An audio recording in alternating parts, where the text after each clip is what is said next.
جو لوگوں کی نسبت بدظنی رکھتا ہے وہ اپنے ہر ایک معاملہ کو خوب سوچ بچار سے کرتا ہے، اور جو شخص سوچ سمجھ کر بات چیت کرتا ہے وہ بہت کم غلطی کرتا ہے۔ دوستوں، جو شخص زیادہ غور و فکر کر کے بات کرتا ہے اس کی رائے صحیح اور درست ہوتی ہے۔ جو شخص انجام کار کو سوچ لیتا ہے وہ بہت سی خرابیوں اور نقصانات سے محفوظ رہ جاتا ہے۔ غور و فکر عقلوں کو جلا دینے والی اور حماقت فضول کاموں میں ڈالنے والی ہے۔ سوچ سے بات کہنا لغزش اور غلطی سے محفوظ رکھتا ہے۔ غور و فکر کرنے سے آدمی کو حق اور کامیابی کی راہیں نظر آتی ہیں اور مشکلات حل ہو جاتی ہیں۔ غور کا انجام کامیابی اور غفلت کا نتیجہ محرومی ہے۔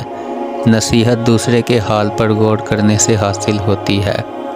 غور سے عقل کی روشنی بڑھتی ہے اور جسم روح کی قید ہے۔ عمل سے قبل تدبیر اور سوچ کرنا ندامت سے بچنا ہے۔ کام کی درستی سوچ بچار کا نتیجہ ہے، اور غریب وہ ہے جس کا کوئی دوست نہ ہو۔ انجام بینی سوچ سے حاصل ہوتی ہے اور سوچ فکر سے۔ اگر تو غور و فکر کرے تو ہر دن سے تجھے عبرت حاصل ہو سکتی ہے۔ آدمی کا غور و فکر ایک آئینے کی مثال ہے کہ اس میں اسے اپنے اعمال کا حسن و قبیح نظر آتا ہے۔ انسان کی حالت دیکھ کر تعجب کر کہ یہ چربی کے ساتھ دکھتا، گوشت کے ذریعے بولتا، ہڈی کے ذریعے سنتا اور سوراخ سے سانس لیتا ہے۔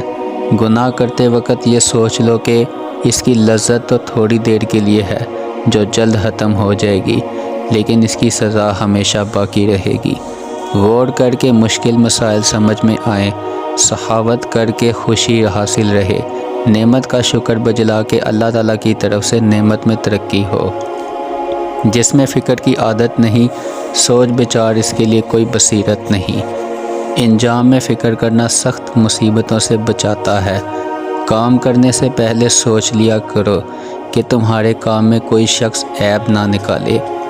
غور و فکر کرنے سے سوچ بچار درست ہوتی ہے اور عقل سے تمام مخلوق کی اصلاح اور بہتری حاصل ہوتی ہے۔ ایک تھوڑی سی ساعت قدرتی الہی میں فکر کرنا دیر تک عبادت کرنے سے اچھا ہے۔ کسی کام کا پختہ ارادہ کرنے سے پہلے اس کی نسبت غور و فکر کرو۔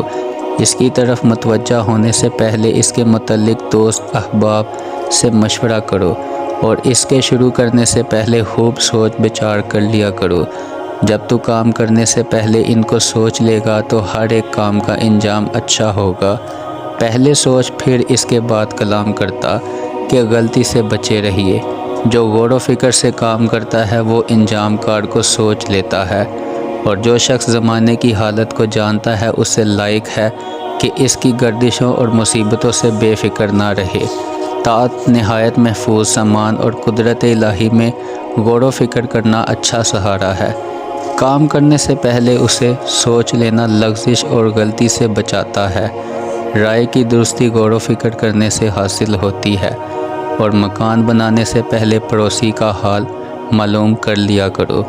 جو شخص بھی سوچ سمجھ کر کام کرتا ہے وہ ذلت نہیں اٹھاتا، اور جو شخص صبر کرتا ہے وہ ناکام نہیں ہوتا اور خسارہ نہیں پاتا۔ غور و فکر کرنے سے بصیرت پیدا اور عبرت حاصل ہوتی ہے۔ آہستگی اور سوچ بچار سے کام کرنے کو لازم پکڑیے کہ ایسے شخص کی رائے اکثر صحیح اور اس کے کام ٹھیک ہوتے ہیں۔ علم کے سوا دوسری باتوں میں غور و فکر کرنا فضول بات ہے۔ خبردار، جو شخص انجام کار میں غور کیے بغیر کاروبار کرنے لگ جاتا ہے وہ مصائب کو اپنے ہاتھ سے سر پر اٹھا لیتا ہے۔ دیر تک غور و فکر کرنا انجام کو سنوارتا ہے۔ کام کرنے سے پہلے سوچ لیا کرو کہ غلطی سے بچے رہیے۔ بصیرت حاصل کرنے کا سر غور و فکر اور علم کا سر حلم و بردباری ہے۔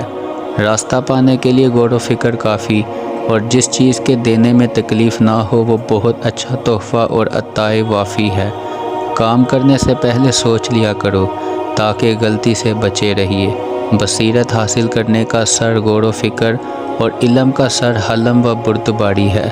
جو شخص اپنے پڑھے ہوئے علوم میں خوب غور و فکر کرتا ہے تو اس کا علم مضبوط ہو جاتا ہے، اور اسے وہ مسائل سمجھ میں آ جاتے ہیں جن کو پہلے نہ سمجھتا تھا۔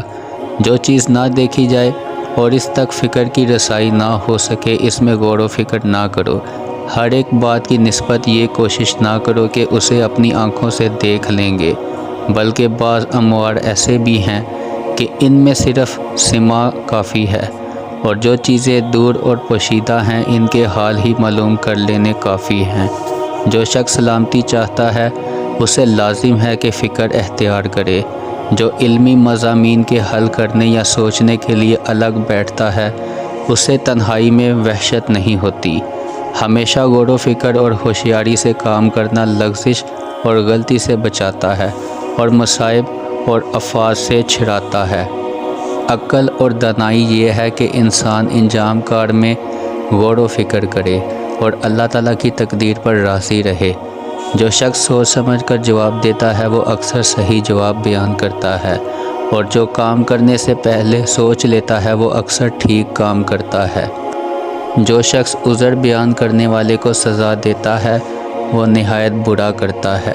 سب سے بڑا گناہ عذر کو قبول نہ کرنا ہے، اور بدترین عذر یہ ہے کہ انسان برائی کے جواز کا طرفدار ہو۔ جو شخص گناہ کا عذر پیش کرتا ہے گویا وہ گناہ کرتا ہی نہیں۔ عذر پیش کرنے کے برابر کوئی سفارشی کامیاب نہیں، اور اقرار گناہ سے بڑھ کر عذر بیان کرنے کی کوئی عمدہ صورت اور نہیں ہے۔ اس شخص کے پاس اپنا عذر بیان نہ کرو جو اس بات پر خوش ہوتا ہے کہ تیرا کوئی عذر باقی نہ رہے۔ اپنا کام ایسے طور سے کر جس سے تیرا عذر قائم اور حاجت ثابت ہو رہے۔